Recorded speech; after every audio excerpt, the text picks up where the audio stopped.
Chapter 21. The Turning Point. "Leo, stop!" Troy shouted, chasing after them. He shot one last look at those guys, his thoughts bitter. The plan's fucked. Lucas ran for his life, and Leo chased him for his life too. Troy followed close behind, desperate to stop them, with no idea why Leo was after Lucas. They had run far, the chase stretching into the distance. Adrenaline fueled Lucas, making him faster while Leo struggled to close the gap. Desperate, Leo snatched up a huge stone and hurled it. It struck Lucas in the head, slowing him just enough. Leo lunged, seized him from behind and slammed him to the ground, straddling him with fury. "All these years," Leo snarled, smashing a fist into Lucas's face. "I wish I'd done this sooner." Another punch. "You fucked my life." Another punch. Troy rushed from behind, grabbing Leo to pull him off, but Leo drove an elbow into his mouth, splitting it open, then went back to pummeling Lucas. Troy staggered, wiped the blood from his lips, and charged again, but before he could reach them, "Stop!" The voice boomed out of nowhere. They froze, glancing up. A group of patrolling police stood with guns raised, their orders sharp and merciless. "Hands in the air." In the police station, the head officer turned Troy's ID over in his hand. "So, you're a cop too?" "Yes," Troy said firmly. "I was just doing my duty." The officer nodded. "All right, sorry for the mix-up." "Can you tell me about the victim?" Troy asked. "He's at the hospital, got there in time." "And the boy?" "In lockup. Where else?" "Can I talk to him?" The officer narrowed his eyes. "Why?" Troy hesitated, then shrugged. "He's just a kid. Maybe I can discipline him." The officer glanced at Troy's busted lip, then smirked. "Right. Discipline, huh?" He let out a short laugh, clearly assuming Troy only wanted payback. He led Troy down the hall to the holding cells. Leo sat slouched behind the bars, eyes dark and restless. "I'll give you two some privacy," the officer said, unlocking the door to the corridor and stepping away. Troy stood in front of Leo's cell. "Get up," he said calmly. Leo met his gaze, then slowly rose to his feet, eyes locked with Troy's. After a long, tense silence, Troy suddenly drove his fist into Leo's face, then grabbed him by his throat, yanking him close. His voice shook with anger. "What the hell were you thinking? You fucked up everything. Do you have any idea what you've done?" Leo clenched his jaw, then shoved Troy's hand off him. "What was I thinking? No, what the hell were you thinking?" "What do you mean?" Troy snapped. "Everything was going fine until you attacked my man and ruined it all." "Your man?" Leo's voice rose. "Maybe you should have told me about him earlier. Things would have gone very differently." Troy narrowed his eyes. "What's your deal with Lucas, huh?" "My deal with him?" Leo spat. "Do you even know who he is? He's my uncle, my father's brother. The man who kicked me out of my own house. The man who made my life a living hell. And you ask what my deal is with him?" Troy froze. "Wait, did you just say, your uncle?" Leo glared. "Are you deaf?" Troy didn't reply. His face was drained of color. Without another word, he stepped back, then muttered, "I'll be back." He left the cell in a daze, his heart pounding. Outside the station, he stumbled against the wall and slid down, his breath ragged. His eyes were wide, his mind spinning from the revelation. "He's Alaric's son," Troy whispered to himself, almost in disbelief. "All this time, Leo is Alaric's son." In Zeke's dad's office, Zeke's dad stood frozen, eyes wide. "Are you sure you're not mistaken?" he asked Troy, who stood before him. "Yes, sir, I confirmed it with Lucas." Zeke's dad rubbed his temple. "That explains everything. That face, those eyes. I knew I'd seen him before, but Troy, according to my calculation, he should be 21, 22. "No, sir," Troy interrupted. "That bastard lied. 3 years ago, when Lucas put Leo in jail, he told us he was some random grown-up dude. He lied. That was Alaric's son, and he was 15 at that time." 15. How pathetic Lucas was, Zeke's dad whispered, the shock giving way to a hard, cold anger. But still, for someone so young, he did terrible things. "He's worse than his years," Troy said. "I think he's even stronger than his father." "Stronger than his father? Nope, I don't think so. He was different. His son still needs some polishing." They both fell silent for a beat. Then Zeke's dad's expression sharpened. "Troy, we can't let him slip away. Back then I didn't care about him, but he's a diamond. I want him." "I'll do my best to get him out," Troy said. "No." The single word landed like a hammer. Troy blinked, confused. Zeke's dad stepped forward, voice quiet but absolute. Send him to prison. We have men inside. Break him in there and make him meaner, stronger, more dangerous. Tell my men to tame him. Troy's eyes widened, then hardened. Sir, that's brilliant, but you know, despite our men, there are people who despise us, and among all of them, there is still him. I know, Troy. I know it very damn well, but still. Prison is still a perfect place where we can tame him. Troy said calmly, I think we can still do it. Really? How? Tell me. We will tame him from the very start. Do you remember Theodore? Yes, how can I forget him? He is the best at doing prison work. After a brief thought, Zeke's dad burst into laughter, clapping Troy hard on the chest. Troy, you son of a bitch, he said, grinning from ear to ear. You rocked. That's a brilliant plan, but also tell him to be extra cautious. His excitement filled the room. His smile said everything words couldn't. He straightened his jacket, still grinning, and added with confidence, Never mind, I'll talk to him myself. As he was about to leave, he said, We failed to tame his father, but we won't make the same mistake twice. I'll call my friends. They'll help put him where we can control him. You do your part. Understood, sir. The room went quiet, the plan hanging in the air like a verdict. Back in the police station, Troy sat across from the same officer. The man chuckled, shaking his head. I don't know what's up with teenagers nowadays. Why would you take your shirt off? He joked, grabbing Leo's discarded shirt. Found it a little ways off, probably where the encounter happened, said Troy. The officer tossed the shirt aside. Give it back to him. I don't like him sitting in there half naked, makes me feel gay. He burst out laughing at his own joke. Troy forced a smile, then headed toward the holding cells. Leo lay on the ground behind the bars, silent. Troy entered the corridor. Get up, he ordered. Leo slowly pushed himself upright, and the two sat face to face on the cold floor. See, Troy began. You messed up everything. You let your personal shit ruin the plan. Whatever. Don't sigh. You're in serious trouble. You gave Lucas some real damage. He deserved more. You're not getting it, Troy said sharply. What do you mean? You will have at least 5 years in prison. Leo smirked, scoffing. Oh, please. They don't throw kids under 18 in prison. I know the rules of the city. You fool, Troy snapped. You turned 18 last week. Leo's smirk vanished. His chest tightened and his eyes widened in shock. What? No? Really? How do you know that? Finding information is easy these days. Don't act stupid. Leo's throat went dry. That's bad. Yes, it is. Leo muttered, almost to himself. I didn't do him that dirty. Troy's eyes narrowed. Oh yes, you did. Panic slipped into Leo's voice. Troy, do something. I can't go to prison. 5 years of my life gone. Please, you can fix this. I know you can. Troy shook his head. I can't erase your sentence, but I can reduce it. Leo leaned forward desperately. Reduce to what? Maybe 2, 3 years. Leo's hope crumbled. Years? His voice cracked. I thought maybe months. Look, Troy said coldly. This is the best I can do. You fucked up. Now you pay for it. As Troy stepped for the door, he paused, turned back, and leaned in close to Leo. Do me a favor and don't spill the beans in court, he said in a low voice. You'll regret it. Court? Leo asked, puzzled. We are making it look legal, Troy replied, voice steady and cold. Leo didn't really understand, but he nodded. Troy straightened, walked away, and the corridor swallowed his footsteps. Inside the cell, Leo slammed his fist against the floor, rage and regret boiling together. His teeth clenched, his body trembling. Damn it, he hissed. Why the hell did I do that, stupid? His voice echoed off the walls, raw with fury at himself. For the first time, Leo truly felt the weight of his own mistake, and it was unbearable. Meanwhile, in the hospital, Zeke's wounds were healing better than expected.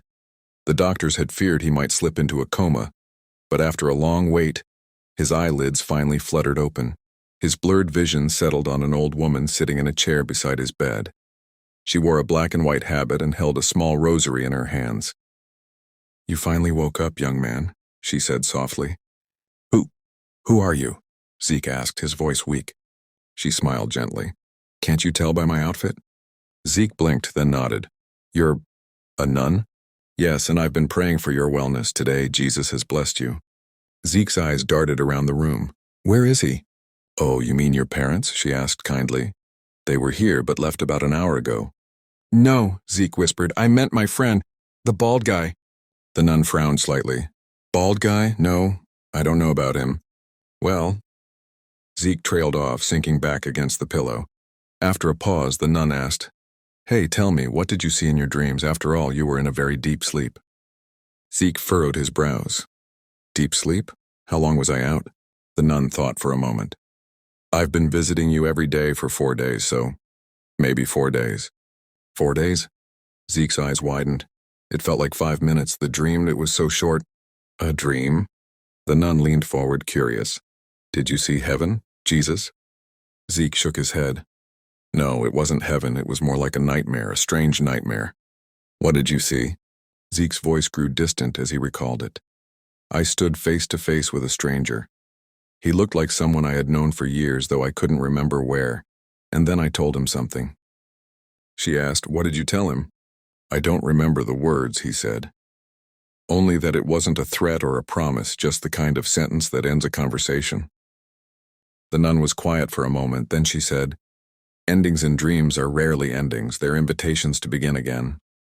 On the other hand, Leo's trial had already been done. The verdict was clear, 3 years in prison.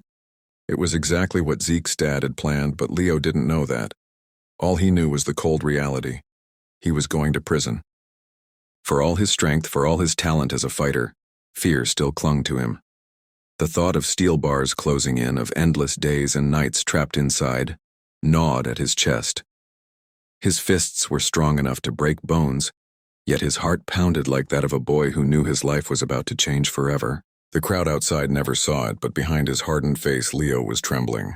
Chapter 22. A long night. The bus rattled down the cracked highway, its windows covered with metal mesh.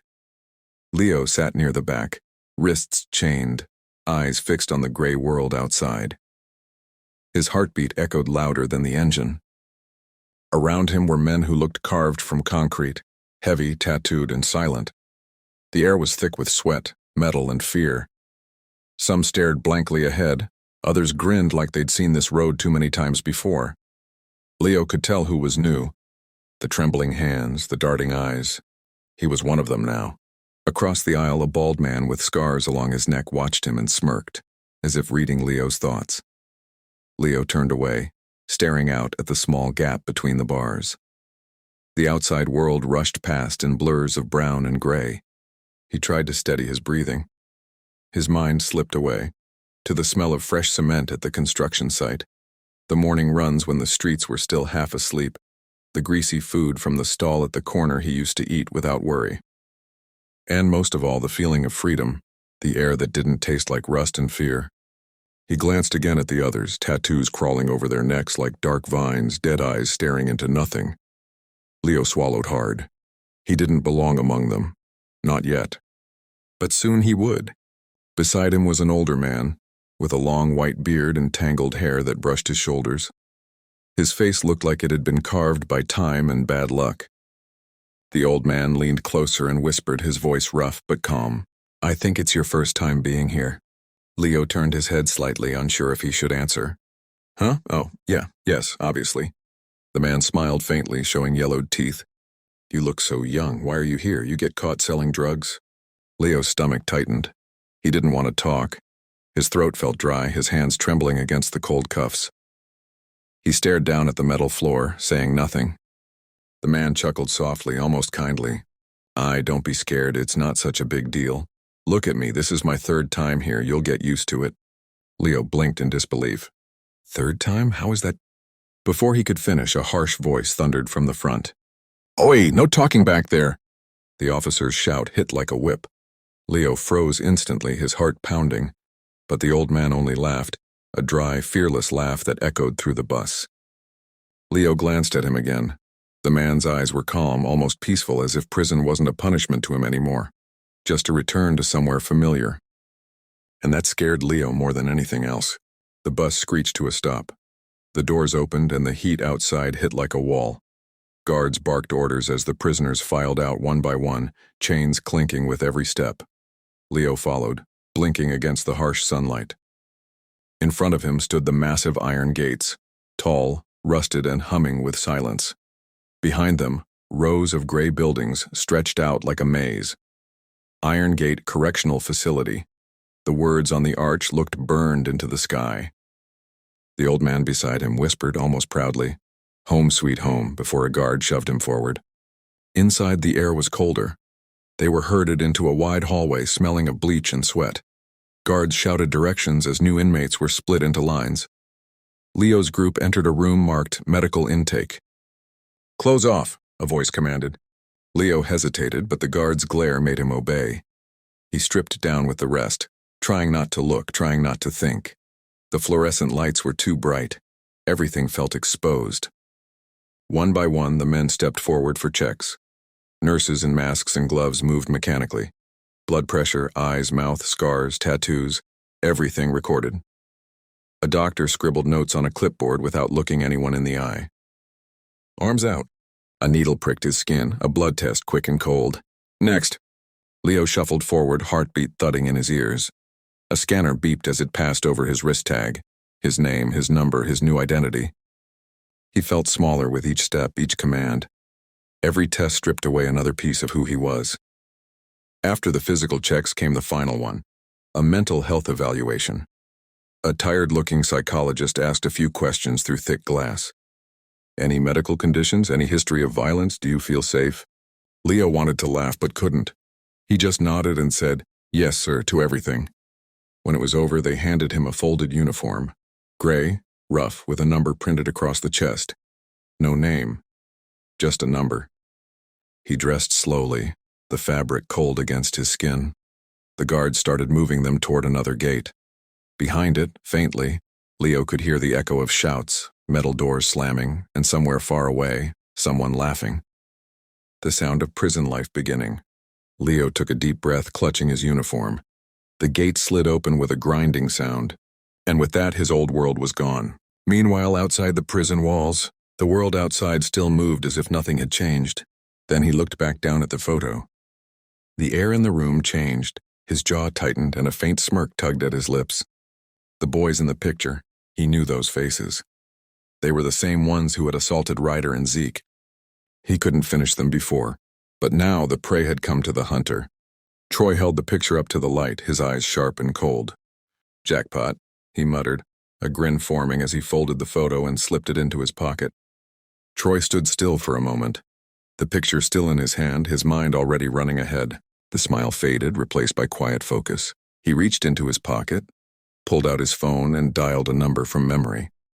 The line rang once before a rough voice answered. "Yeah?" Troy's voice was calm but sharp. "Meet me at our usual spot. We have a job pending." No further explanation, no details. He ended the call, slid the phone back into his coat pocket, and glanced once more at the picture. Outside, the sun had begun to sink, painting the streets in a dull orange glow. Somewhere out there, 5 boys had no idea their names were already written in Troy's next secret case file. He straightened his badge on the desk, took one last sip of his cold tea, and whispered to himself, "Time to finish what we started." Inside the prison walls, Leo found himself sharing a cramped, 2-person cell with the same old man he'd met on the bus. The room was filthy, cracked walls, peeling paint, and 2 metal beds set parallel to each other.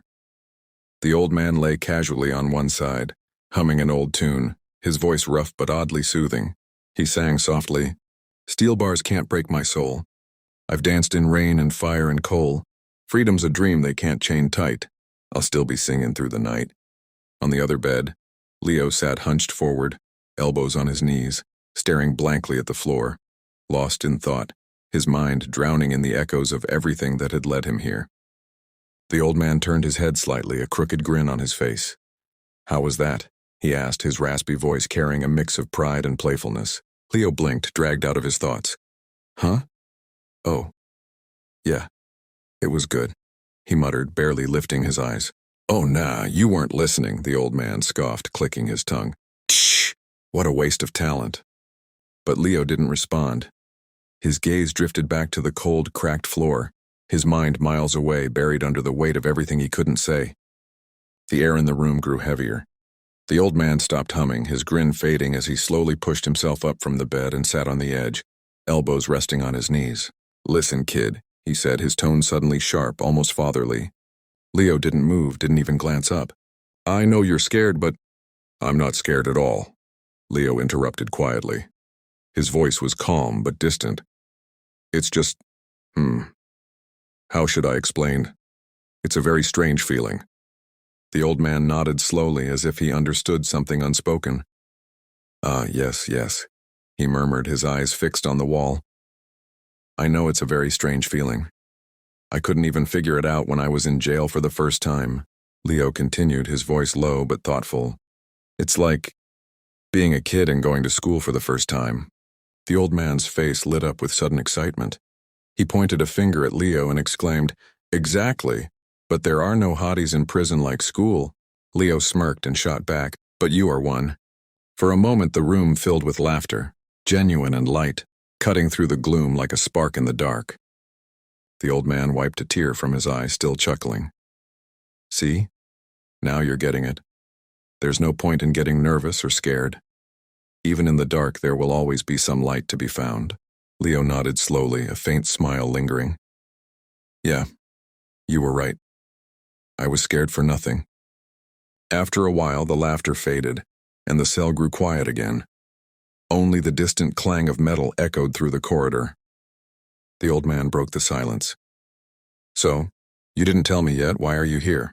Leo glanced up briefly, then replied flatly, "Assault." The old man raised an eyebrow. "Tough guy. But tell me from the start, I love stories." Leo smirked faintly. "Forget it, it's a long story." "Well," the old man said, leaning back with a grin, "the night is long, and we've got all of it." Leo hesitated for a moment, then began talking, slowly at first, then letting it all out. He told him everything, how things spiraled, how his uncle dragged him into this mess, and how one mistake led to another until the cell became his new home. When Leo finished, the old man whistled softly. "Whoa, your uncle's a real menace." Leo gave a dry chuckle. "Yeah, he is. How about you?" The old man looked up as if the question had caught him off guard. "Huh?" "Tell me your story," Leo said, "when you got here for the first time." The old man paused, his eyes distant, memories flickering behind them. "It's a long story," he finally said. Leo grinned, throwing his own words back at him. "The night is long, and we have all of it." The old man smirked, the corners of his mouth curling into a nostalgic smile. He leaned forward, elbows on his knees, and began his story. The old man's voice echoed softly in the small cell as he told his story, one of regret, choices, and finding peace in places no one expects. Leo listened quietly, the words sinking deeper than he cared to admit. Outside, thunder rolled over the city. Troy stepped out into the rain, pulling his hood over his head. No gun, no bag, just determination in his eyes. He walked down the dim street, blending into the night, his footsteps steady, his purpose clear. Meanwhile, at home, Zeke's father sat by the window, a cigar slowly burning between his fingers. He watched the rain in silence, lost in thought, the smoke rising, the past heavy on his mind. Across town, Zeke sat on a hospital bed, staring out the window at the same rain. His arm was wrapped in bandages, and the nurse had said he'd be sent home in 2 days. He smiled faintly. 2 days, and then I'm free. The rain kept falling, over the cell, the streets, and the hospital, connecting 3 souls who had no idea how tightly their fates were tied together. Meanwhile, at home, Zeke's father sat by the window, a cigar slowly burning between his fingers. He watched the rain in silence, lost in thought, the smoke rising, the past heavy on his mind. Chapter 23. The Old Man's Story. Ranav was born in the southeastern part of South Asia, a land where summers burned the soil red and the air always smelled of dust and tea. His family wasn't rich then. Their house was small, walls cracked from rain, but it was filled with warmth, the kind that came from his mother's laughter and the sound of boiling curry from the kitchen. Ranav's father was a small businessman, a man who worked sun to sun, buying and selling pieces of land, dreaming of building something bigger. Over time, his sweat turned into success. Slowly, the cracks in the walls disappeared, and new furniture began to replace the old.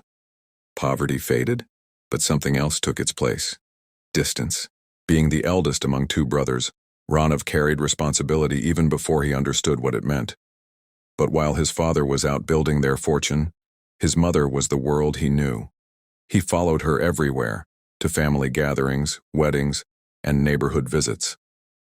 In their culture, women lived in a separate world, quiet, graceful, cautious of men. They spoke in soft tones, hid their laughter behind shawls, and avoided men until marriage. Yet within their world, they talked endlessly. Gossip, emotions, secrets, pain. Everything men never heard. He grew up listening to them, watching them, learning them. While other boys played in the streets, he sat near his mother's friends, quietly absorbing their stories, heartbreaks, betrayals, dreams never spoken aloud. Over time, he didn't just understand women. He understood silence itself. As he grew older, his body became that of a man, but his mind still carried the gentleness of a woman's world. He didn't talk much.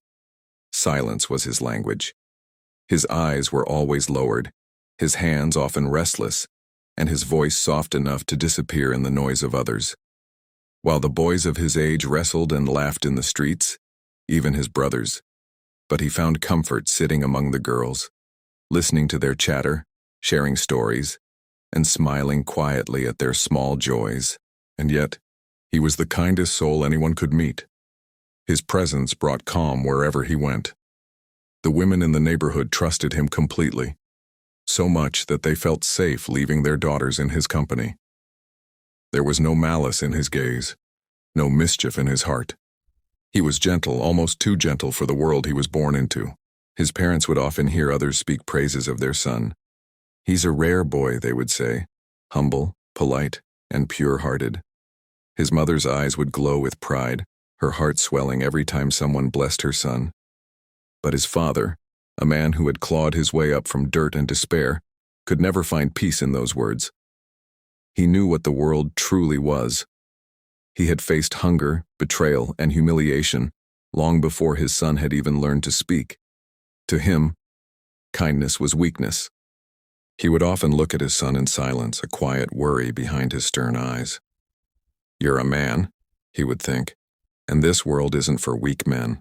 He never said it aloud, but deep inside he feared that his son's gentle heart would one day be crushed, not by enemies, but by the cruel truth of life itself. When Ranov turned 16, life placed him at a crossroads, one that would decide who he'd become. He had just completed his high school, full of quiet dreams about the next step, ready to join higher secondary school. But before he could even fill the admission form, his father's decision struck like thunder. "You won't go to college again," his father said firmly. "You'll come with me, you'll learn business." His mother's face fell instantly. "He's still a boy," she pleaded. "You can't throw him straight into your business. The men you deal with are twice, even thrice his age. He'll lose himself there. College is the right place for him, for his age." But his father's eyes stayed cold. "Books can't teach him what life will. Out there he'll learn to talk, to deal, to survive.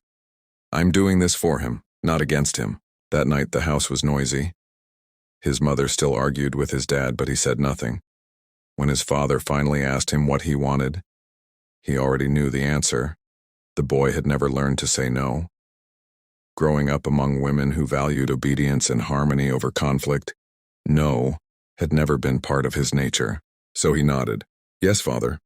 And just like that, his childhood ended. His practical life had begun, far earlier than his heart was ready for. The next morning, instead of carrying books, he carried files. Instead of sitting in a classroom, he sat in dusty offices, watching men talk in harsh tones. At 16, while others studied dreams, he began studying survival. His father's office was small, just a single spacious room but well kept and respected. The kind of place where deals were made over cups of tea, where laughter could turn into arguments in a heartbeat. There were no assistants, no clerks. Everything ran through his father's hands, and soon through his. His job was simple at first. He would pour water for the clients, bring snacks from the nearby shop, clean the desk, sweep the floor before the first visitor arrived, and close the shutters when the sun went down. But even in those quiet duties, he observed everything. He listened more than anyone spoke to him.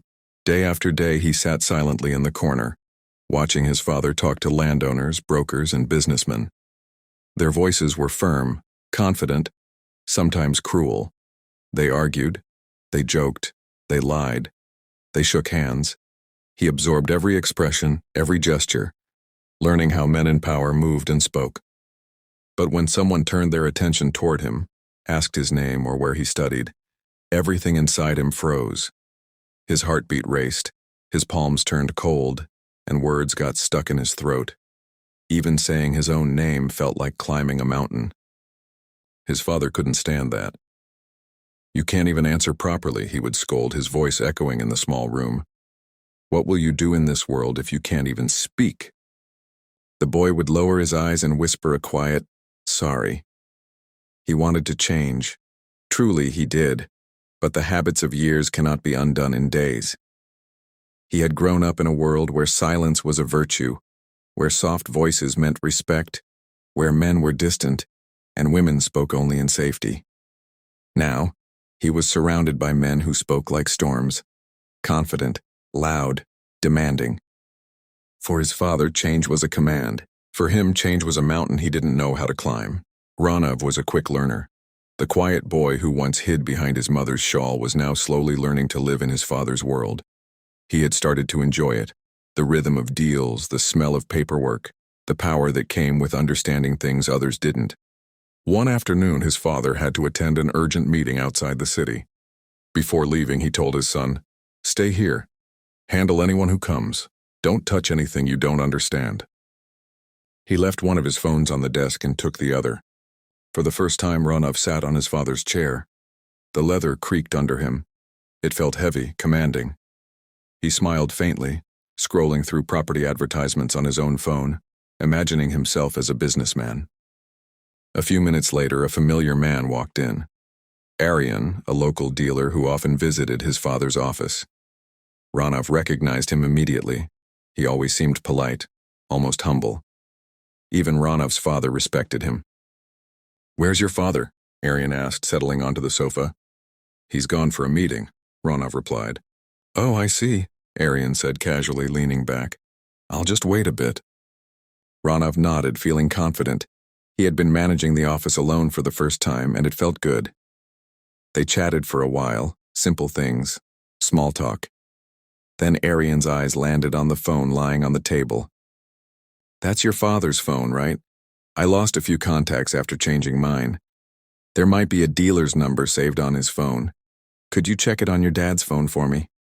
I only need that number. It will be a great help." Without a second thought, Ranov unlocked it. He knew the password. He searched for the number, read it out to Arian, who quickly saved it and smiled. "Thanks, son. You're just like your father, trustworthy," he said, standing up to leave. Ranov smiled proudly. He had helped someone. Days passed, then weeks. Ranov noticed his father growing restless. Papers scattered on the desk, phone calls that ended in frustration. A deal that had once made him cheerful was now slipping through his hands. One evening, his father slammed his phone down and muttered, "I don't understand how Arian got in contact with my client. He stole the deal right under me." The words hit Ranov like a punch to the chest. His stomach turned cold. Arian, the same man he'd helped that day, the same man he'd given the number to. And that wasn't just any number. It was a wealthy client, a million-rupee opportunity, gone. His father lost not just money, but peace. Ranov couldn't sleep that night. The guilt was unbearable. Finally, he told his father everything, every detail. His father's face turned red with anger. He shouted, cursed, almost raised his hand but stopped himself midway. Instead, he just looked at his son with deep disappointment. They filed a complaint at the Dealers Union Council. 2 long months later, they recovered only 25% of what was lost. But the damage was done. His father spoke less after that. His eyes carried quiet regret, not for the deal, but for his son's arrogance. "Your arrogance ruined everything," he said one night. Ranov never forgot that day. It burned itself into his mind like a scar. He learned his first rule of the real world. Never believe anyone, everyone is a hypocrite. From that day, he stopped trusting. Not just strangers, but even his parents. Every word from their mouths sounded like fraud. The boy who once feared people began to despise them. His fear turned into hatred, and his silence turned into distance. But in that storm, he built one good habit. He never wasted time on regret. He would make mistakes, yes, but he would learn from them. That was how Ranav began to change. By the time Ranav turned 18, his father had already planned his next steps. Within days, he had Ranav's identity card made, and a few weeks later, he applied for his driving license. Ranav didn't understand the hurry. No one else his age was doing it, but he didn't question it either. By then, he'd learned that asking why rarely changed anything. When his learning license arrived, the real storm began. His father decided to teach him driving personally. That meant no patience, no softness, and just orders, expectations, and anger. At first, they practiced on empty streets. Ranav learned the basics quickly: the clutch, the gears, the rhythm of the engine. He thought he was doing well, but all that confidence shattered the day they moved to the main roads. The roads were chaotic. Broken lanes, blaring horns, drivers ignoring signals, bikers darting in and out like flies. For Ranav, it was a living nightmare. Every mistake, every hesitation, every small delay earned him a yell from his father. Even though Ranav had grown colder over the years, that coldness couldn't shield him from his father's temper. Somewhere deep inside, the boy who once feared disappointing his father was still alive. 2 exhausting weeks passed and nothing seemed to improve. Each day brought new scolding, new frustration. Still, Ranav kept telling himself, "It's for my good. I'll learn." Until that one day, they were driving to the office, he on the driving seat, his father beside him. A truck crawled ahead of them in the first lane. Behind them, cars honked angrily. It was a 3-lane road. Ranav tried to overtake, moving into the middle lane, but another rickshaw blocked his way. The 3rd lane was full of bikers weaving dangerously between cars. He had nowhere to go. "Go to the 3rd lane," his father shouted. "That's the biker lane," Ranav replied, gripping the steering wheel tightly. His father slammed his hand on the dashboard. "What's the point when these idiots can come into every lane? Just go. You don't have to follow these shitty rules." But Ranav hesitated. The fear of collision, of hurting someone, froze him. "Move!" his father yelled again. And when he didn't, when he hesitated for one more second, when a sharp smack landed across his face. The slap wasn't just pain, it was fire. The sound echoed in the small car, and something inside him snapped. His hands trembled, his chest tightened, and his vision blurred for a second. But then, without a word, he shifted gears, turned into the biker lane, overtook everyone in his path, and smoothly returned to the main lane. "See, it was that easy," his father barked.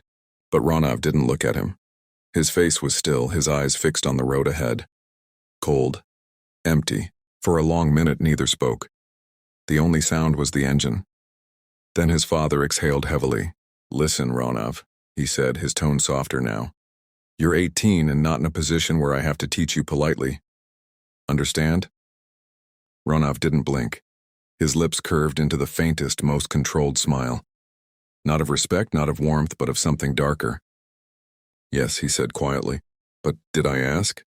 The words landed heavier than the slap had. His father looked at him, then out the window. He didn't reply. He didn't need to. That day, Ranav truly became a man, not by choice, but by impact. The boy who once hesitated to speak had finally spoken. From that day onward, everything changed for Ranav. The silence that once defined him was gone, burned away by that single slap and all the years behind it. He stopped following orders. He stopped waiting for approval. He refused to do office work anymore. If his father yelled, he yelled back. He wasn't disrespectful, not in his heart, but something inside him had cracked. The kindness was still there, but buried under layers of anger, frustration, and disappointment. He had learned that being polite in a world full of liars only got you hurt. At home, his mother and brothers felt the change too. The boy who once smiled softly and spoke gently now spoke in hard, blunt words. He wasn't cruel. He was still kind, but the method was harsh. In a world full of hypocrites, Ranav became the only man unafraid to speak the truth, no matter how harsh it sounded. His father saw the change. He didn't like it, but he couldn't deny it either. Ronov was becoming more confident, more outspoken, and perhaps more like the kind of man he had always wanted his son to be, though not in the way he had imagined. A year passed. Every morning Ronov drove his father to the office. The same roads, the same car, but the silence between them was different now. Heavier, sharper. His father would look out the window, and Ronov would drive, eyes on the road, face calm but cold. No words, no arguments, just two men, father and son, both too proud to admit they had broken each other. One day everything changed.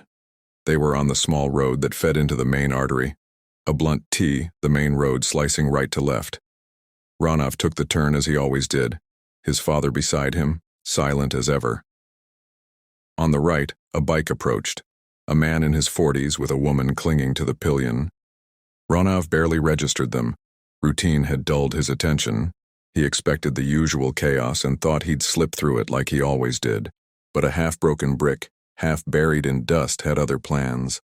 The moment the tire hit it, the wheel jerked, the car twisted, metal screamed, the motorcycle wobbled. No one died, not that instant, but the car clipped the bike. Scratches, a shattered mirror, a flurry of curses. The bikers and the passengers stumbled, angry and shaken. People gathered immediately. In that city, curious faces came to judge faster than to help. The biker started loud, his voice raw with fear and fury. What if this had been worse? What if my wife had fallen? What if there was blood? What would you say then? His tone tugged at the crowd's chest. It was a weapon. He repeated it like a wound they all could see. Ronov pointed to the brick. There was a brick. It flipped my wheel. But the so-called respected citizens around them had already chosen sides, they said. Were you blind? More age, the citizens believed, meant wisdom. The man on the bike was older, so he must be telling the truth. Ronov, still 19, still a boy in their eyes, became the easy target. You should have given space, Ronov snapped back, voice sharp from the years of learning to answer now. You came into my path. Slow down, wait, don't squeeze. That's on you. The crowd hummed approval for the biker. The argument escalated. Pulling wallets and bargaining weren't enough for them, they wanted spectacle. Ronov's father kept saying, leave it, let it go. But the men around them were hungry for a name to blame. Then it happened. The heated argument turned into chaos. Without warning, the biker reached out and struck Ronov across the face. It was not the polite, theatrical slap of a gentleman. It was a raw, open-handed blow meant to humiliate. The crowd gasped. Ronov, startled, lifted a finger, trembling with a force he'd only just learned to control. Don't get physical, he warned, low and steady. Or what? The biker hit him again. The second slap landed harder. People thronged forward, shouts rising. The biker's confidence swelled with the crowd's whispers. To them, a boy standing up to a respected man was a spectacle to be punished. Ronov did not strike back at once. He had the sense not to fight a man of his father's age. There were rules, and he was not a brute, yet the slaps kept coming. Finally, something in him snapped. He seized the man by the collar. Hands tightened. A scuffle followed. A slap, a punch, another. The crowd turned hysteric at the sight of a young man touching a respected elder. Ronov expected his father to roar in defense. Instead, his father stepped between them, palms out, eyes wide, and did something Ronov would never forget. He lowered his head and said, I'm sorry. My son was at fault. He bowed to the crowd's outrage and then, looking at Ronov, added quietly, Be careful next time. Those words hammered into Ronov's chest. Not a single syllable of backing. In that instant, he understood a painful truth. His father could face the storm inside the house, the heat of his voice and his own fierce temper. But before other men, he folded. He was a lion at home, a lamb on the street. Ronov calmed himself. He murmured an apology. Perfunctory, more to diffuse the scene than from feeling it. The biker spat the last words like venom as they left. Get away, motherfucker. You son of a bitch. They watched the man ride off. People drifted. The crowd thinned. Ronov climbed back into the car. The engine started. Then something cold and deliberate moved inside him. He did not think of law or consequence. He thought of the taste of humiliation, of his father's surrender, of that cheap apology. He drove. He accelerated down the same narrow lane with purpose. The world blurred into speed. The biker, leaving with his wife, hadn't gone far. In seconds, the car cut across and struck the man hard. The impact was brutal. Metal met flesh, and the man and his wife went down. There was screaming. Not the kind that fixes things, but the kind that shreds them. Ronov did not stop. He kept driving. His hands were steady, his jaw clenched. He drove straight to the office. Inside the car, his father's voice exploded, half heartbreak, half rage. "What the fuck did you do? Stop the car, you should have stopped. Help them." Ronov turned, his voice colder than any winter. "Shut up. You don't have the right to yell at me, and you're a pussy." He spat the words like a verdict. "And about that helping, I don't give a fuck about them. I hope they're better off dead." For a long, heavy beat, there was only the engine's hum. Then his father looked at him, stunned. The color drained from his face. He opened his mouth as if to speak and closed it. His hand found the dashboard and flexed, fingers knuckled white. He did not shout again. He did not move. Silence filled that car like an accusation. A few days later, the police came for Ronov. His mother cried while his father stood frozen, silent as ever. They took him away quietly. In court, everything unfolded. The man he hit had a broken arm and head injury. His wife's leg was fractured. Ronov's lawyer argued he was dizzy after being beaten, that it wasn't on purpose. But the other side hit harder. He didn't stop the car, just drove to his office like nothing happened. As he listened, Ronov felt something sink deep inside. For the first time, he saw how narrow his vision had been. He thought only about the moment, not the aftermath. He never thought about what would come next. His plan wasn't clever. It was blind. The judge sentenced him to 7 years in prison and a $5,000 fine.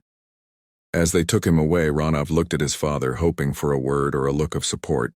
But there was only silence. And that silence was louder than any punishment. That night, Ronov sat on his prison bed, staring at the cracked wall. The cell was silent except for the faint hum of guards outside. His thoughts wouldn't stop. They put me in jail for attacking them, but what about them? They humiliated me. They're sitting at home now, enjoying that money, not my father's money. Why did the judge see only my sin, not theirs? His eyes filled with tears, then slowly hardened. His fists clenched.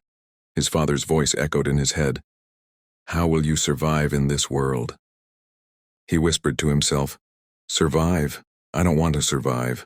I want to live." And in that single thought, everything shifted. He realized only preys survive, hunters live.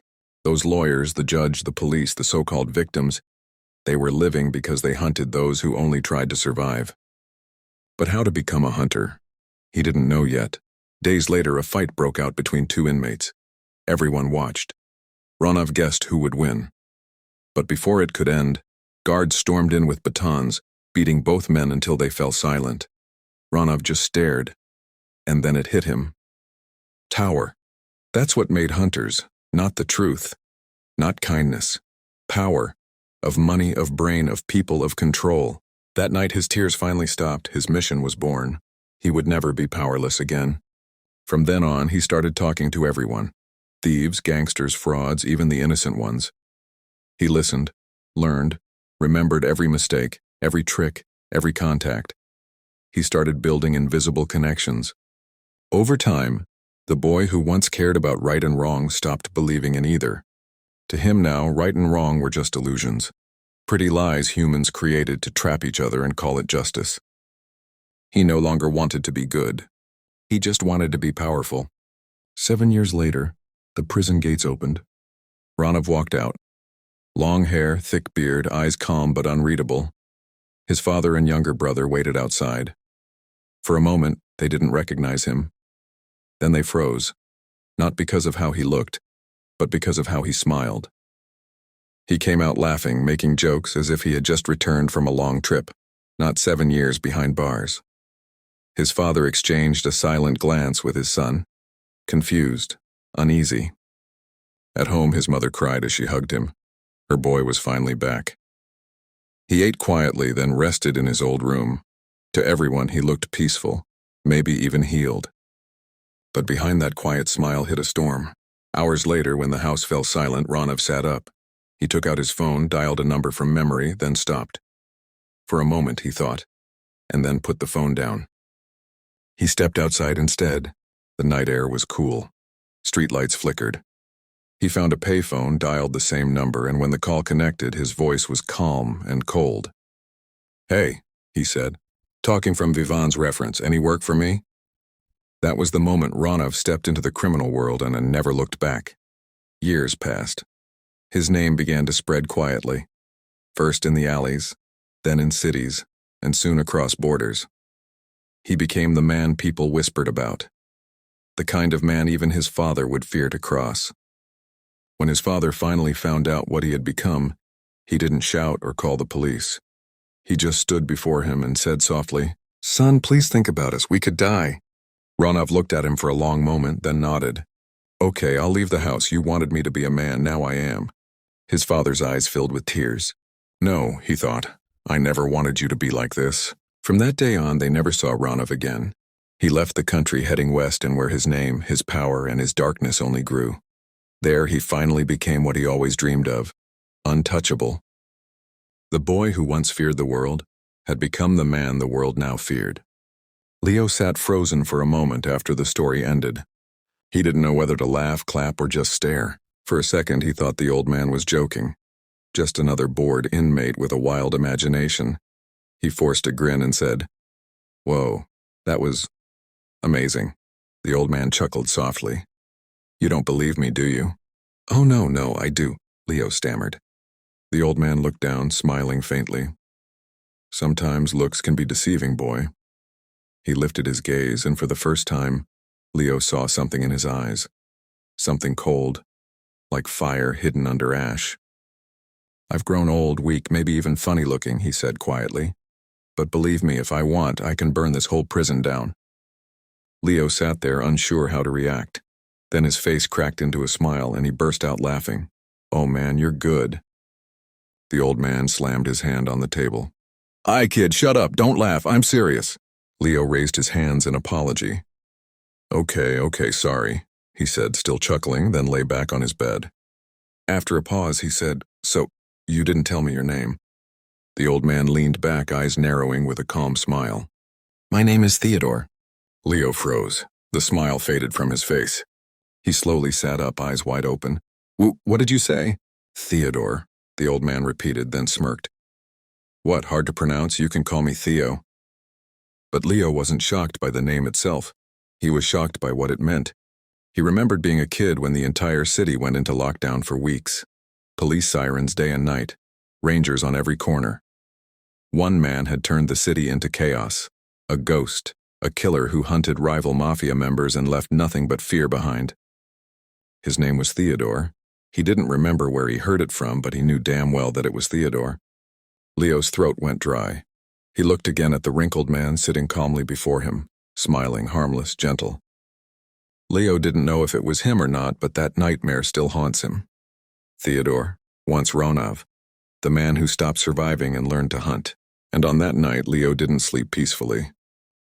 Next chapter's dropping soon. Subscribe so you won't miss it.